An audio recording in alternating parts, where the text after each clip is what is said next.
مستدرک کے اندر ایک حدیث موجود ہے، حضرت عائشہ صدیقہ رضی اللہ تعالی عنہا سے کسی نے پوچھا تھا صحابہ کرام علیہم رضوان میں سے کہ اماں جی نبی پاک کے اخلاق کس طرح کے تھے؟ تو فرمانے لگی قرآن مجید ہی رسول پاک کے اخلاق ہیں۔ اور پھر حضرت عائشہ صدیقہ رضی اللہ تعالیٰ عنہ اس شخص سے کہنے لگیں چاہے تو سورہ مومنون پڑھ لو۔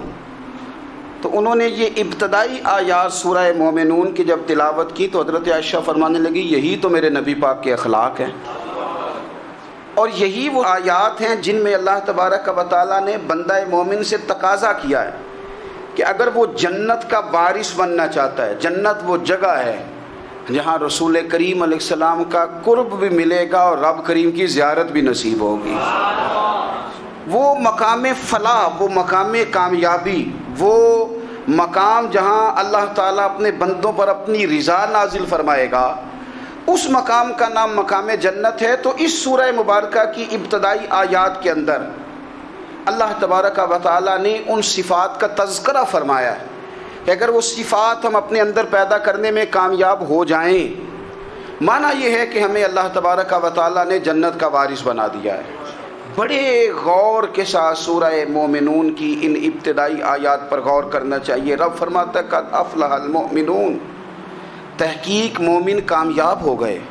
کون سے مومن؟ الذین هم فی صلاتہم خاشعون، وہ جو اپنی نمازوں میں گڑ گڑانے والے ہیں، خشوع کے ساتھ، عاجزی کے ساتھ، انکساری کے ساتھ، ذوق کے ساتھ نماز پڑھنے والے ہیں۔ والذین هم عن اللغو معرضون، اور وہ جو بیہودہ باتوں سے منہ پھیرنے والے ہیں، لغویات سے اپنا رخ پھیرنے والے سنجیدہ لوگ۔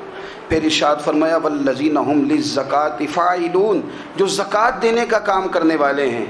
پھر فرمایا والذین هم لفروجہم حافظون، اور وہ لوگ جو اپنی شرمگاہ کی حفاظت کرنے والے، اپنی شرمگاہ کی حفاظت کرنے والے، الا علی ازواجہم، مگر یہ کہ اپنی بیویوں پر، او ما ملکت ایمانہم، یا اپنی شرعی باندیوں پر۔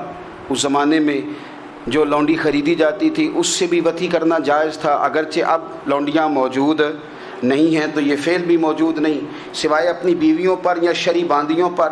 فَإِنَّهُمْ غَيْرُ مَلُومِينَ، فرمایا جو یہ کام کرے اس پر کوئی ملامت نہیں ہے، اپنی بیوی کے پاس شرعی طریقے سے جائے یا باندی کے پاس جائے۔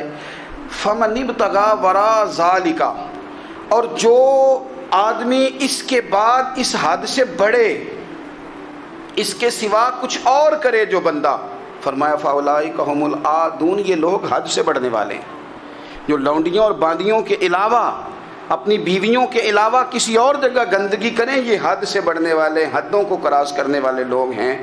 پھر ارشاد فرمایا والذین هم لِأَمَانَاتِهِمْ وَعَهْدِهِمْ رَاعُونَ، اور وہ جو اپنی امانتوں اور اپنے وعدوں کی رعایت کرتے ہیں، امانتیں ادا کرتے ہیں، وعدے پورے کرتے ہیں، اور وہ لوگ جو اپنی نمازوں کی حفاظت کرنے والے ہیں، جن میں یہ خوبیاں آ گئیں۔ میرا رب فرماتا ہے نماز میں خشوع وضو حاصل ہو گیا، فضولیات سے بچ گئے، زکوٰۃ ادا کرنے والے بن گئے، شرمگاہ کی حفاظت کرنے والے بن گئے، امانتیں عہد پورے کرنے والے بن گئے، اپنی نمازوں کے محافظ ہو گئے۔ اللہ اکبر، قربان جائیں۔ مالک فرماتے ہیں اولئک هم الوارثون، یہی لوگ تو وارث ہیں۔ یا اللہ کس چیز کے؟ فرمایا الذین یرثون الفردوس، یہ لوگ جنت کے وارث ہیں، یہ جنت کے وارث ہیں یہ لوگ۔ ہم فیہا خالدون، اور فردوس سے، جنت سے نکالے نہیں جائیں گے، ہمیشہ ہی جنت میں رہیں گے۔ یہ آیات اللہ کا مطالبہ بھی ہے، یہ آیات صحابہ، اہل بیت، اولیاء اللہ، ان تمام کی سیرت کا عکس بھی ہے، اور سب سے بڑھ کر سیدہ عائشہ صدیقہ فرماتی ہیں یہی تو آیات ہیں جنہیں اچھی طرح سمجھ لو گے تو تمہیں مدینے والے کے اخلاق بھی سمجھ میں آ جائے گا۔